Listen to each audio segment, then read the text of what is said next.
Hi there. Thanks for joining me on Rethink Real Estate for Good. I'm Eve Picker, and I'm on a mission to make real estate work for everyone. I love real estate. Real estate makes places good or bad, rich or poor, beautiful or not. In this show, I'm interviewing the disruptors, those creative thinkers and doers that are shrugging off the status quo in order to build better for everyone.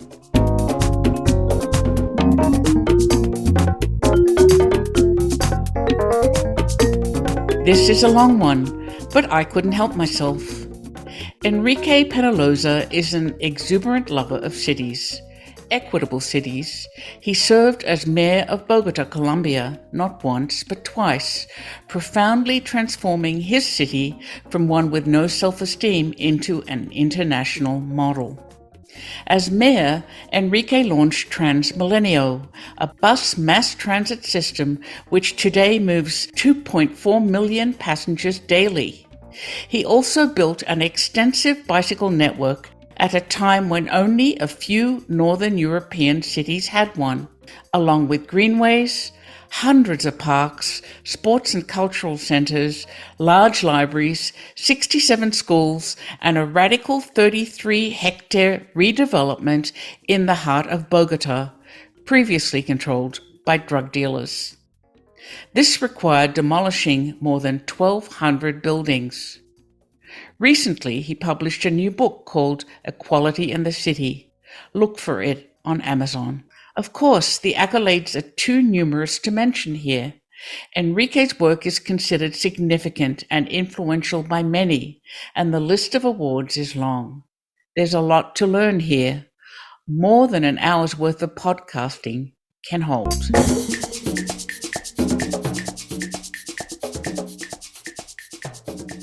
Good morning. I'm really delighted to have you on my show, Enrique. I've been a huge fan of yours for a very long time. Thank you very much, Eve. Thank you. You're very generous, and it's a great pleasure to be with you. I know there have been many accolades. You're one of the most influential urbanists, and you have a brand new book called Equality in the City. But I wanted to start with a question. Why and how did cities come to take center stage in your professional life? Oh, that's an interesting question. I somehow talk about this in my book. I am from Colombia, and this, of course, conditions everything. My father was into public service, and he was the head of the Rural Land Reform Institute, and so I was, as most upper middle class children in a developing country, in a private school, and I used to get beat up because this institute was doing land reform, taking forcefully buying land to distribute to small farmers. And so since very early, I was obsessed with equality. I was convinced that socialism was the solution, as many in my generation. It was that time around late 60s, 70s. And I went to Duke University, and there I really was very interested in studying all about this, and I realized socialism was a failure. It was both a failure for economic development, which for me was extremely important, and sadly also for constructing equality, because it was an extremely hierarchical system with all kinds of privileges for the bureaucracy and all that. But at that time, when I was in college, my father became Secretary General of the United Nations Conference on Human Settlements, Habitat, in Vancouver. And he had already been involved in Bogota. He had been in city council. And at that time, I began to be more and more interested in cities and less interested in the socialism, which as I said, I realized it was a failure. And at that time, my city was growing like 4% per year, Bogota. And I realized that maybe it was much more important to define the way cities would be built than even economic development, because economic development would come sooner or later, maybe 50 years later, 50 years earlier. But if cities were not done right, it was very difficult to correct them. If we were able to save land for a park, as the city was growing or exploding almost, this hectare or 10 hectares or 100 hectares would make people happier for hundreds of Right, years, right. uh, thousands. New York City is a really great example of that with the fabulous park in the middle. That was very visionary. Yeah.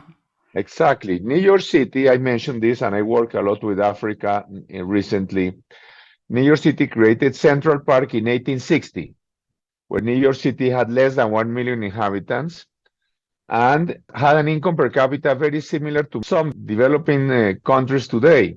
So if we are able to save land for a park, it will make life happier for millions, for hundreds of years. If we are not able to save land for that park and cities built over, it's almost impossible to demolish, for example, the 300 hectares that Central Park has. Later, demolish 300 hectares of city to create a park of that size. So I became more and more interested in cities, obsessed. Later, I did graduate school in Paris, and of course, I was always very poor. When I was at Duke, I was on a soccer scholarship, and in Paris, I worked a lot. I was very low. I mean, I realized I was poor many years later because I was extremely happy. The city gave me everything I needed, and I realized how a great city can make life happy, even if you don't have wealth or anything. I mean, it's uh, so I became obsessed with cities since then. When I majored in university, I studied economics and history and public administration and all that, but I never actually studied anything urban per se. But all my life, that's what I have worked on. Interesting. So I have to ask you, what city do you think does that best today, makes people happy? I wasn't going to ask that question, but I have some of my own answers. That's an interesting city because I love all cities. You know, all of them have some charm and some great things. Clearly, today for everybody, what is a great city is one that is good to be on foot for pedestrians. That's debate. So, with that criteria, which city, what makes it a great city for pedestrians? And for also, I would add a great city for the most vulnerable citizens, for the elderly, for the poor, for the children. Uh, and so the first thing it has to have is great pedestrian qualities. And pedestrian quality means great sidewalks, of course, but also destinations, places to go to, and people that you see in the sidewalks. We need to see people, to see people. I mean, we are pedestrians, we are walking animals. We need to walk to be happy, just as birds need to fly, or deer need to run, or fish need to swim. We need to walk, not just to survive, but to be happy. We could survive inside an apartment all our life, but cities that are great for walking, sometimes because they are very great sidewalks, places such as I love New York, despite the fact that I think it's a little too dirty recently, and I think the occupations of public pedestrian space by informal vendors really is getting out of hand, and this crazy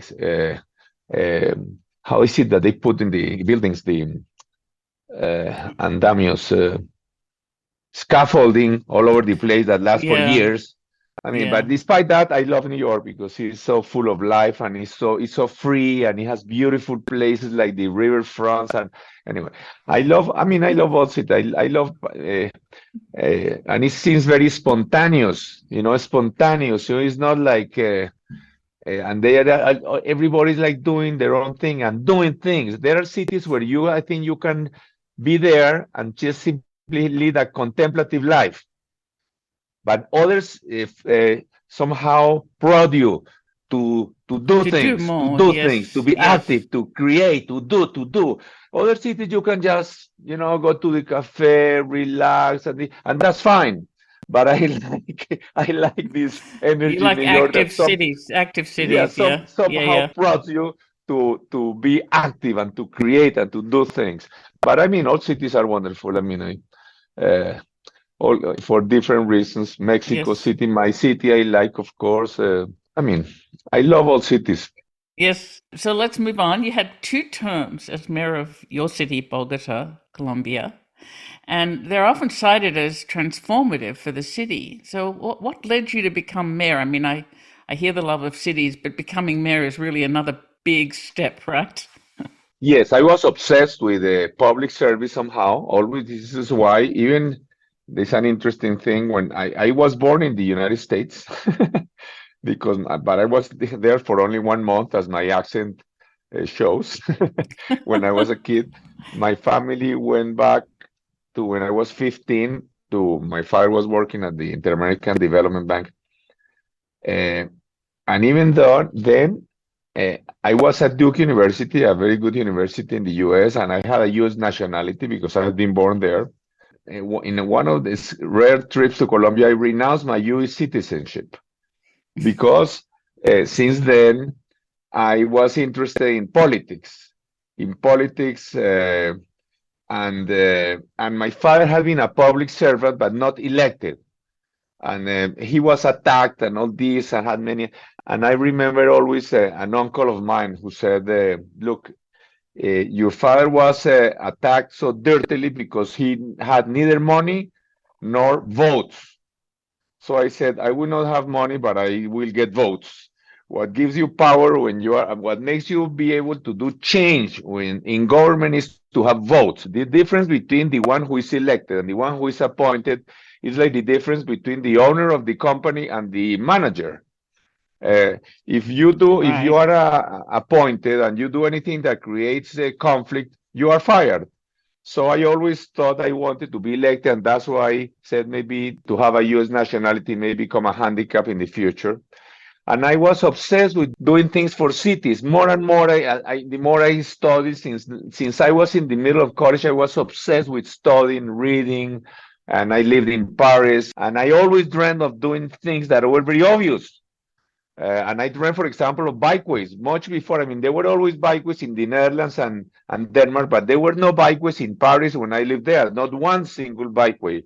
And in Bogota, there were no sidewalks. Very few, almost there was not one decent sidewalk in the city in Colombia.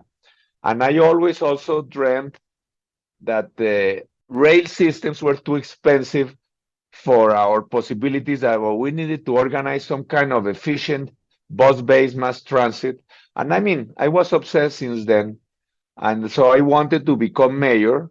I think I was a good mayor, relatively good, but I was not a good politician.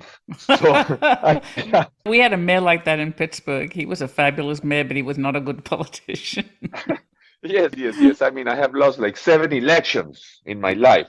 And that sounds very quickly when I said you, I lost 7 elections, but in life, actually, it is almost 1 year of work every time. So it's Oh, like yeah. you could say it's It's a lost lot. seven years of life for elections that were not successful. But uh, to make this story short, in my life, I was after a big effort, I was elected, but I wanted to be mayor because I wanted to do things. I had a whole vision in my mind of what I wanted to do. I did not want to be mayor, but to do as mayor. Yes, I get it. I mean, I've read that even the way you became elected, you didn't really rely on a party machine. You relied on meeting with people one at a time, right? It was all about connecting with the people. That's right, Eve. When I started, Colombian politics was only machinery, very powerful machineries, organizations, and a lot of money distributed to local leaders. And I did something that was completely new at that time. It's very obvious. I has nothing creative now in the world. It's very easy to start to distribute little leaflets in the street, which nobody had done at that time. Even I did some interesting things that were different. For example, the first politician had a smiling picture. At that time, all of the pictures were more like great, like Powerful, yes. yes. And and I also put a resume. And anyway, so I was able and going to homes one by one. Anyway, I was elected. I was able to be elected first to Congress, uh, like this, and a few years later to mayor with no party as an independent, really. Independent, interesting. So, describe Bogota as a city when you took office and some of the challenges you faced. That's interesting because Bogota. as most developing cities, well, Bogota, our cities have lacked a lot of planning. And even when they did plans, they weren't very nice plans. Architects draw, uh, and they don't are not implemented. So a few things were, a few roads, a few main big roads.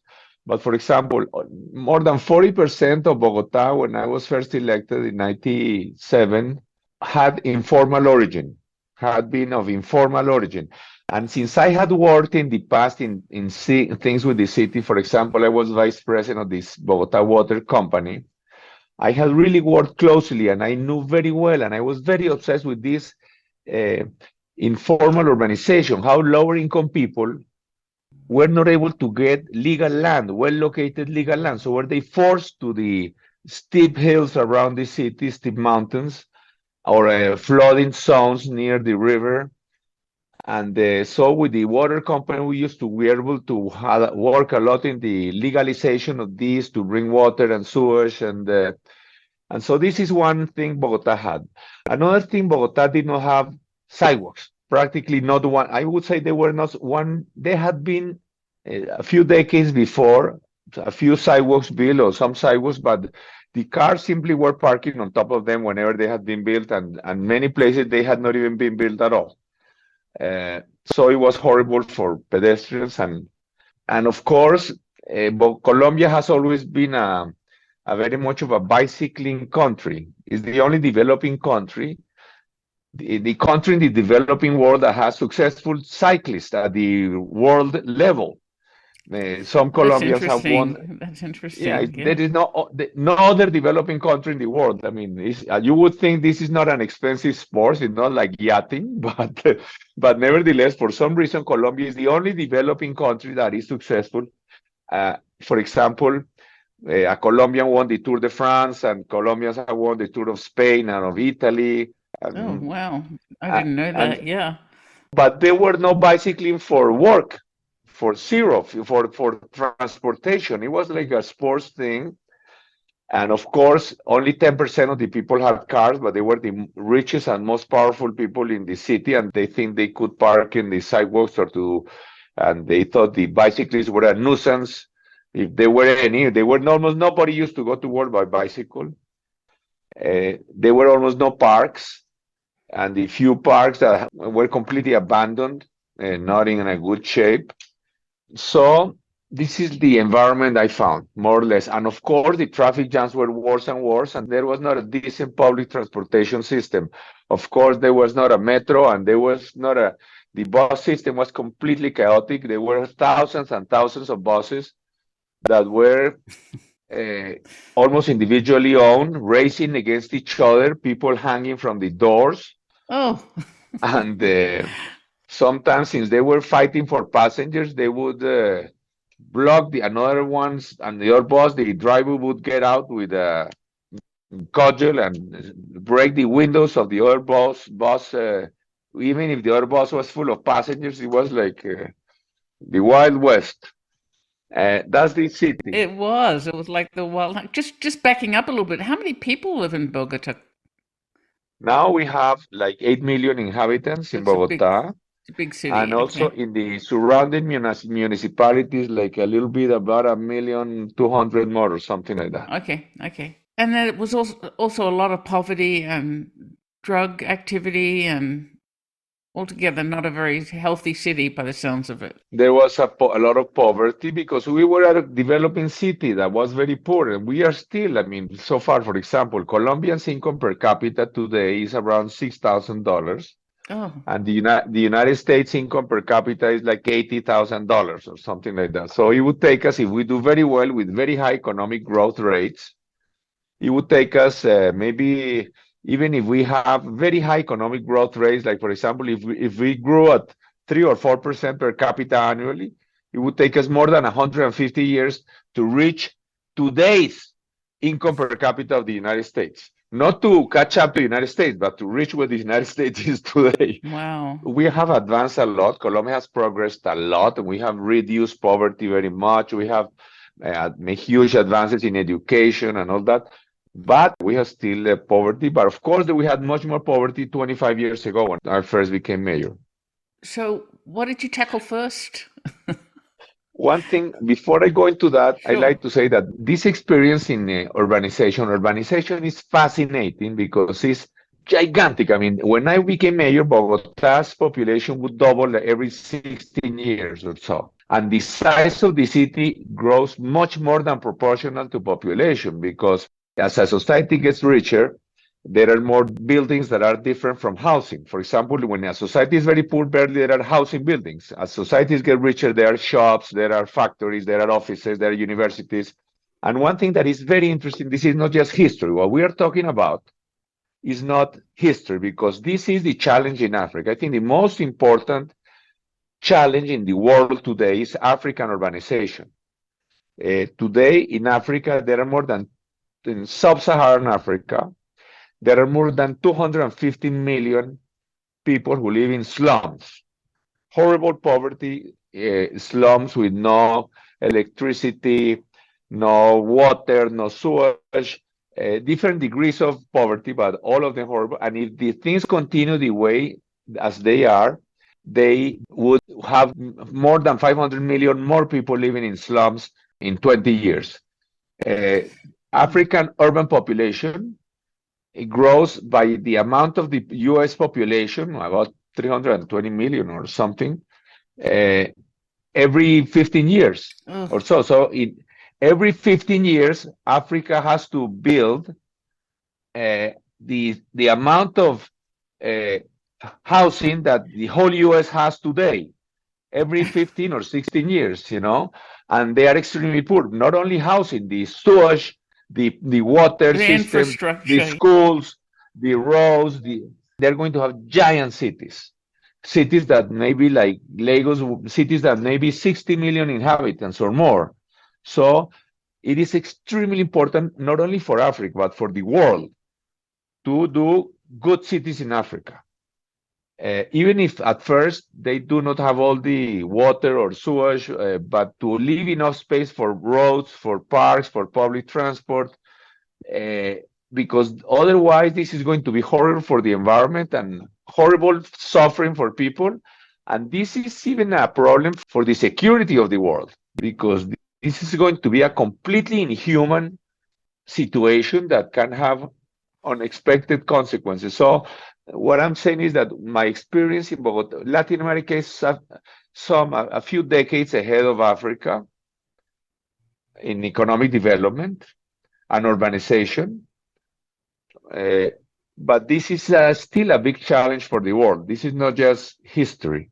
I suppose I'm wondering how you convince people because Bogota's ciclovia is a really amazing, iconic symbol of the city. I understand that now every Sunday, 75 miles of roads are shut down and given over to people to enjoy almost like a lineal park, right? Exactly. This is a beautiful thing that we have in Colombia. So I actually was so inspired by this. I co-founded an open street in Pittsburgh, Pennsylvania, and I can't tell you how hard it was to get 1 mile of it because everyone complained about, the street in front of their shop that someone couldn't park there and shop there that day. It was exhausting because people don't understand the potential that that has. And I don't know how you get to 75 miles. Like, this is huge. How do you convince people that there have to be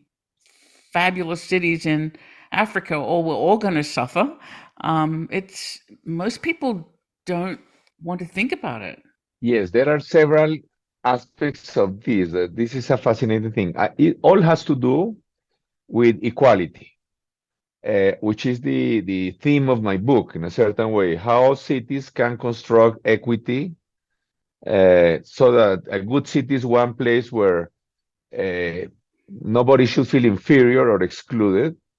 A good city is also one where if all citizens are equal, then public good prevails over private interest. So uh, uh, in developing countries, in Africa or even in Colombia, and almost there is not one single developing country where more than 50% of the people have cars. Always developing country, almost by definition, I would say, is that is a developing city is one where less than 50% of the people have cars. And one thing we should remember is that if we are all equal, as all democracies say, all constitutions state that all citizens are equal, then a citizen on a $100 bicycle is equally important to one on $100,000 car. And they have, or a citizen that is walking or is on a bicycle has a right to the same amount of road space that a citizen that has goes in a luxury car. The same amount. There is the person in the car usually think they have a right to more space than the people in the bicycle or so, and they honk at the people in the bicycle or what. Oh, yeah. But so, so this is very beautiful what we have achieved in Bogota because I mean it was created before, but it has been expanding. Actually, when my brother was the head of the sports and parks and recreation with another mayor, he expanded a lot, and I expanded it a lot. So we get on a sunny day, we may get 1.5 million people out in the street. And one thing that is important is that Bogota is a very compact city, very dense. We have more than 220 inhabitants per hectare. So it's a beautiful ritual of human beings reconquering this city for themselves. One thing that I did that is interesting too is that I held a referendum for people to vote, and one day a year, a work week day, we have a car-free day. So this whole 8 million inhabitant city has no cars at all during the whole day. Everybody has to use public transport or bicycles. We have taxis, but no private cars. And so it's an interesting exercise, not only in terms of the environment or even mobility, but of social integration. One of the most crucial things that we need, especially in more unequal societies like ours, is that all citizens should meet as equals. For example, somebody who owns an apartment in Fifth Avenue in front of Central Park in New York, he may meet the doorman of the building, but they meet separated by hierarchies.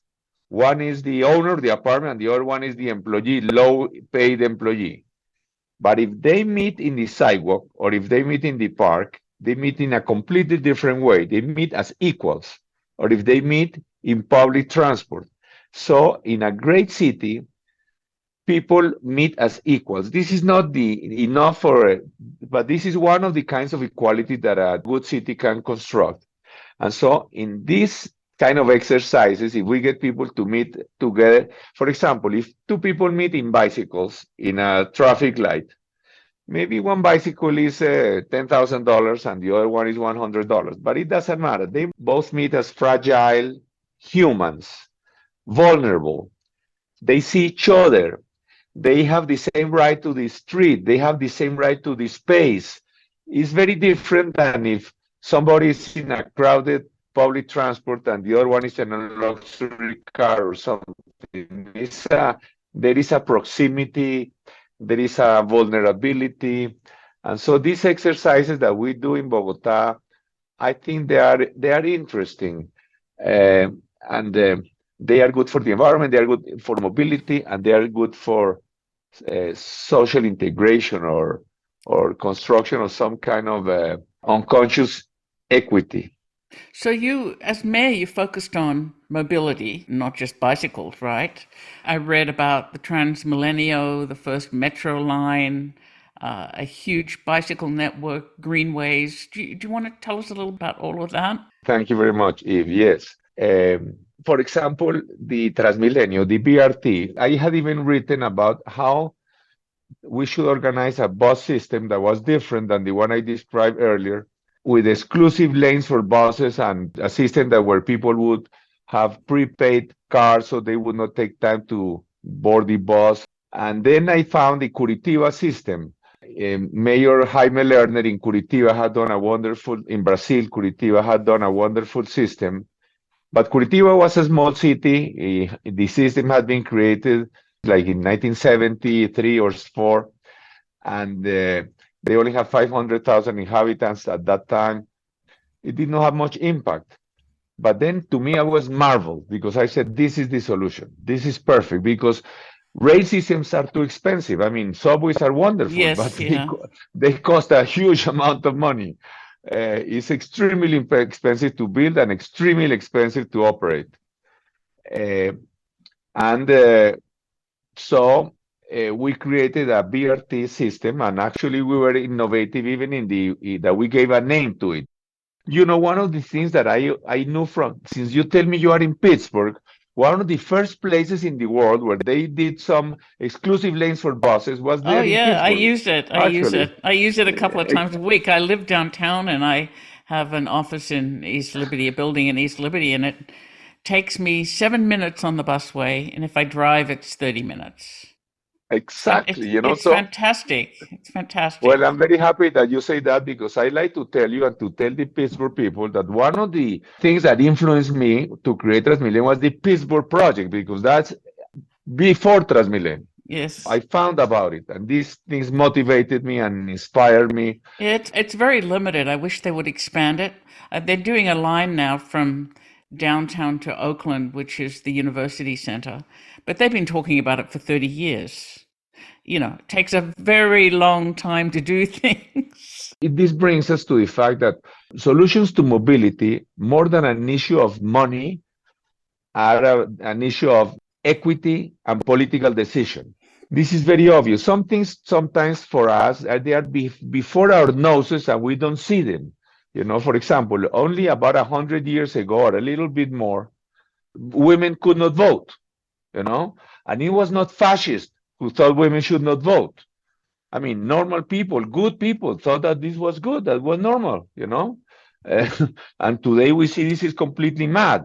Or how about only about 70 years ago or so that even in the United States that the African Americans had to give their seat to the whites or things like Oh this that yeah. today we think is mad. But at that time, I'm sure many people who were good people thought this was normal. And so in the same time, sometimes inequalities before our noses. For example, I believe it's completely crazy that we have a bus with 50 people and then you have gives the same space that you give to a car with one. This is not democratic. Besides, it's not technically intelligent because actually a BRT is the most efficient way to use scarce road Hmm. space. Since we are going to have buses, a BRT is the way that you use the least energy, the way that you use the least amount of buses, the way that you use the least amount of road space. Anyway, we created Transmilenio, which became a model to hundreds of cities around the world. It's a system that has an amazing capacity. It moves more people per kilometer hour, any way you want to measure it, than almost all subways in the world. Wow. We move more people, passengers our direction than all subways in Europe. There is only one line in New York subway that moves more than us, and that's the green line, but that's only because it's two lines, actually. It's the express line and the local one. Right. But our system moves more passengers per kilometer than practically even all the New York subway lines. And of course, it costs 15 times less. And this is, I think, you need more of this in many cities in the US. It's the only way to be able to give this kind of service even to suburbs because this can have more flexibility. Anyway, we created this system. It has 114 kilometers today, and it moves 2.4 million passengers per day. Wow. And it's being expanded by 60% now at this time. So we should reach easily more than 3.2 million passengers per day or something like this. Wow. Uh, and now, of course, most buses are bi-articulated buses with gas fuel, but soon all of them will be electric, of course, as well. So, and I'm sure very soon, in 10 years or so, they will also be driverless. So, actually, what makes a mass transit system is not the fact that it has metal wheels or rubber wheels, but the fact that it has exclusive right of way. That's what creates the mass transit, the capacity, the speed. We don't have time to go into these boring technical details, but what is interesting also is the democratic symbol it represents. Because I have seen everybody in the world wants subways. Yes. Upper income people all over the world, subways, preferably underground, so they don't even have to see the low income people that go in them. In developing countries, I mean, this is not the case in London or in Paris or in New York, but in developing countries, all upper income people want subways, but they have not the slightest intention of using them. It has not crossed their mind, you know? I am sure that if you have Mexican friends that are most likely upper middle class citizens, 99% of the cases, not only they don't use this, I mean, the Mexico City subway is one of the most extensive networks in any developing city in the world. I think only Delhi and maybe another one has longer one. But the upper middle class or upper class even less, no, it's not that they don't use it. It's that they have never even been to it once in their lifetime. Never, you know. So, that's not only true of them. I have a Pittsburgh born and bred friend who's in his 50s who has never ridden a bus, ever. I was completely Yes. shocked when he told me that. There is something very interesting, but transport has a lot to do with status for some interesting reason. Uh, this is why some people pay $500,000 for a car, which basically that's something very similar to a $50,000 car. But then it's very cool, the fancy car. And for example, in 1940, there were trams in every city in the world with more than 100,000 inhabitants. Oh, yeah. But at that time, trams were identified with the poor, with the lower income people. They were jammed. And so buses appeared. For some interesting reason, buses appeared much later than cars because at first there were not the technologies for pneumatic tires. And only until 1920 or even more, most streets in the world were cobblestones. So a solid rubber tire, big vehicle on cobblestones, of course, would fall apart in a few blocks, Yes. jumping. Yeah. And Yeah. so buses appeared, and in 1940, buses were sexy. They were the modern thing. And trams were identified with something for the poor. Now it's the opposite. Now in the US, buses are identified with the poor, with the Latin Americans, with the African Americans. And the cool thing is trams. So everybody wants to put trams. All cities think trams will revitalize the city centers and all that. And of course, trams are nice, but basically they do the same or less than buses, and they cost a lot more. But they are sexy. So we have to make bus-based systems sexy. To finish this story, we may have $100,000 car stuck in a traffic jam, and there are many traffic jams in Bogota. And the bus zooms by next to it, and even a little boy can make faces to the guy in the car, and say, like a goalie. Yes. So it's a symbol of democracy in action. A BRT when the expensive cars. So because even if an underground subway is wonderful, it's not as powerful symbolically as the bus that zooms next to the car because it shows that public good prevails over private interest. Democracy is not just the fact that people vote. Democracy is also requires that if all citizens are equal, public good prevails over private interest. And this is the essence of the busway. And also this is the essence of bikeways. When first we started to do bikeways in Bogota, when I first became mayor, we did like 250 kilometers of protected bikeway the first time I was mayor, when there were no protected bikeways anywhere in the world except the Netherlands and Denmark and a few in Germany. There was not a meter in Paris or in New York or in London. Maybe there were a few kilometers somewhere in California or something, but we created this network, and again, is the equity principle is what is behind it.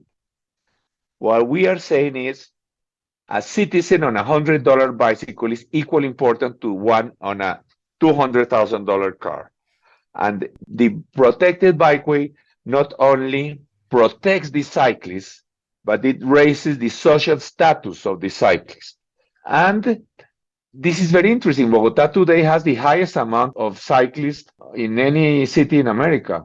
Amsterdam has a much higher percentage, of course, but since we are much bigger, we have more cyclists than Amsterdam. We Interesting. have like a million people every day using bicycles.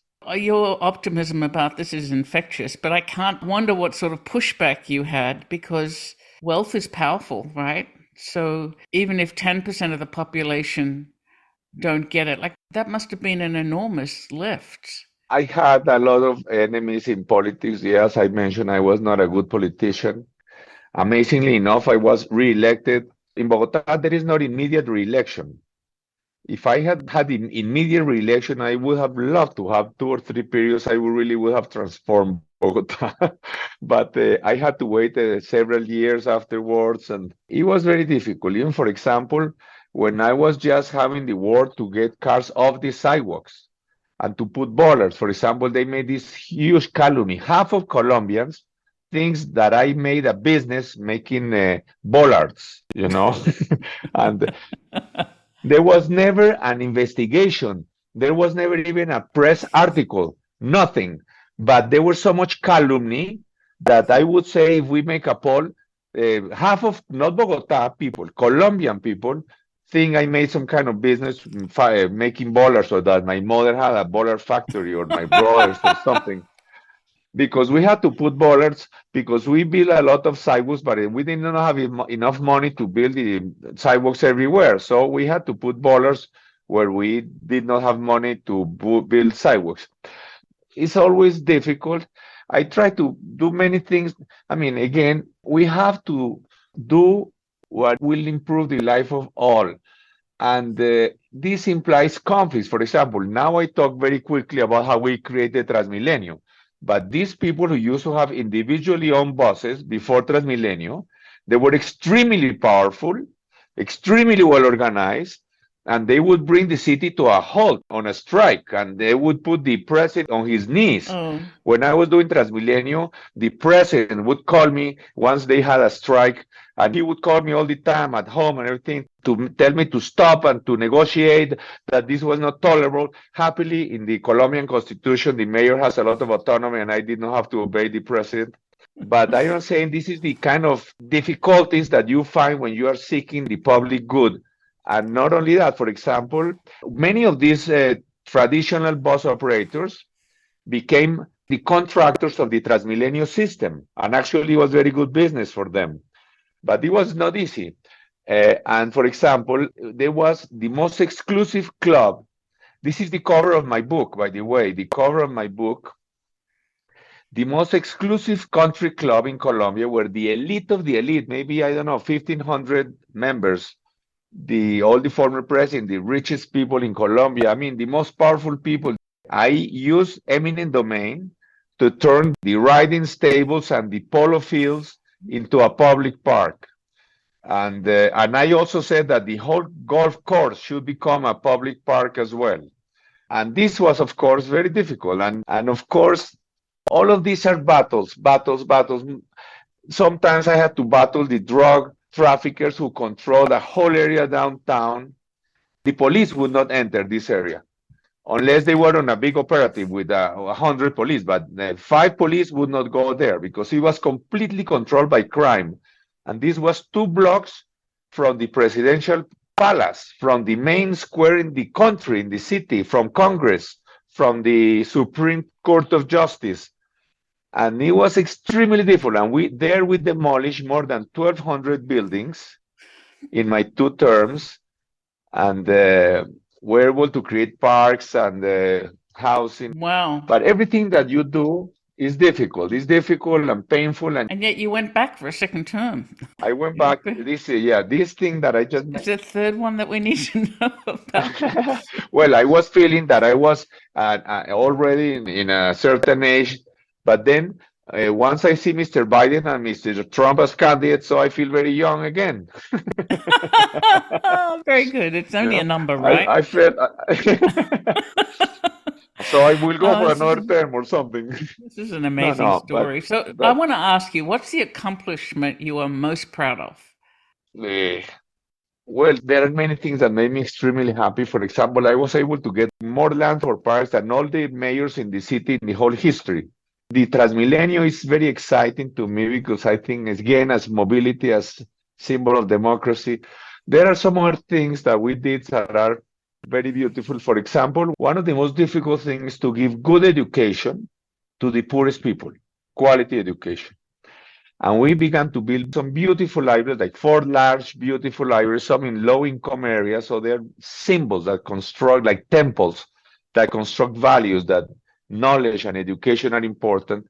But also, we created beautiful schools, beautiful, like the best private schools of the upper income people in the lowest income neighborhoods and former slums and things, beautiful. But more important than the building is that we created a system that has cost me blood politically because I confronted the extremely powerful teachers union, in which we said we are going to get the best private schools and the best private university to manage these public schools in the poorest areas. Uh, and we have now 35 of these schools that we built, and we were able to contract Oh, wow. with this, the best university. And the results have been amazing, amazing. It's really amazing that these children with the poorest people, because these schools are all in the poor, they are not in middle class areas, they are in the poorest neighborhoods. These children have academic results that are comparable to the upper income children in private schools. And of course, this has been extremely exciting. I mean, I will tell you that 99% of these children who study there, or maybe graduates, or they have no idea that I did this. But the teachers union has it very clear, and it has caused me blood because they have been specialists in calumnying me and to say all kinds of lies. And of course, the fact is not that all public schools are going to be managed in this way, but this creates a competition with Equality, yeah. exactly a model. So we have to understand why these children in these schools, why these schools work so much better, so much amazingly much better than the other public school that is managed by the traditional public union style only a few blocks away. And it's Wow. not only in academic results that are amazing, in the SAT kind of things, but also, for example, much lower drug consumption, much lower desertion. I mean, when desertion rates at these children leave schools, much lower gangs, uh, even the whole neighborhoods, crime goes down. Interesting.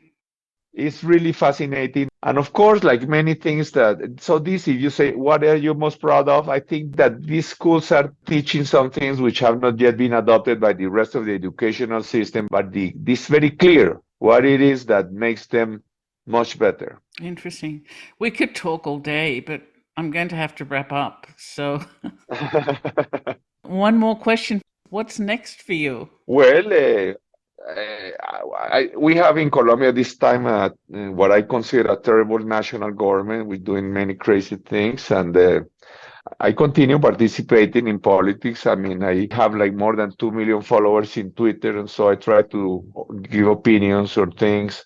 I may run for office somehow, even if it's just to help somebody in the end, somebody else. I'm not obsessed with power, but I will try to contribute.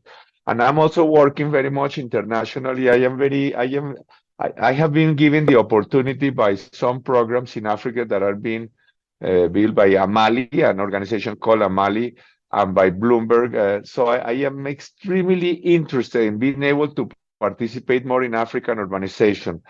I think this is a huge challenge, not just because we could avoid horrible problems, but because we could do cities that are better than anything that has been done before in the world. For example, in Africa, one of the things that we did here that I'm most happy about, we did more than 100 kilometers of greenways, crisscrossing or bicycle highways, crisscrossing an extremely dense city, because this is easy in a suburb, maybe, but this is extremely dense. And so African cities could very easily have thousands of kilometers of greenways, crisscrossing them in all directions. Imagine, not just one central park, but some parks all over the place. I mean, African cities can profit from the experience of old cities in the past And in many cases, it makes it easier. In many cases, land is owned not by private owners, land around it by tribes or by national government. So this is something that I hope that I'm able to participate more, because I think African people are wonderful, and I think there is a fantastic possibility to profit from us. I tell them, look, it's not that I want to teach you the wonderful things we did. I want to tell you all the wrong things that we did that you can avoid, because our Yes. process of urbanization is so recent. I say, oh my God, if we had done this, Yes. we would have, we could have avoided so many mistakes. Yeah. Well, this has been just an incredibly delightful hour. I could go on forever. And of course, now Bogota is on my bucket list. I have to go there, Welcome. especially on a Sunday. If I can get to ride those 75 miles, that would be Yes. amazing. So thank you very, very much for joining me. And I hope every city gets your touch. Thank you very, very much for the invitation, Eve. Thank you very much.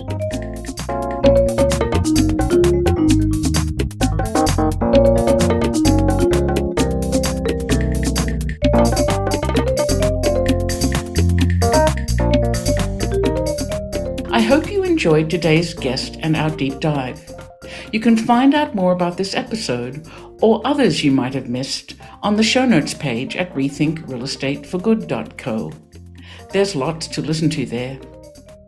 Please support this podcast and all of the great work my guests do by sharing it with others, posting about it on social media, or leaving a rating and a review. To catch all the latest from me, you can follow me on LinkedIn. Even better, if you're ready to dabble in some impact investing, head on over to smallchange.co, where I spend most of my time.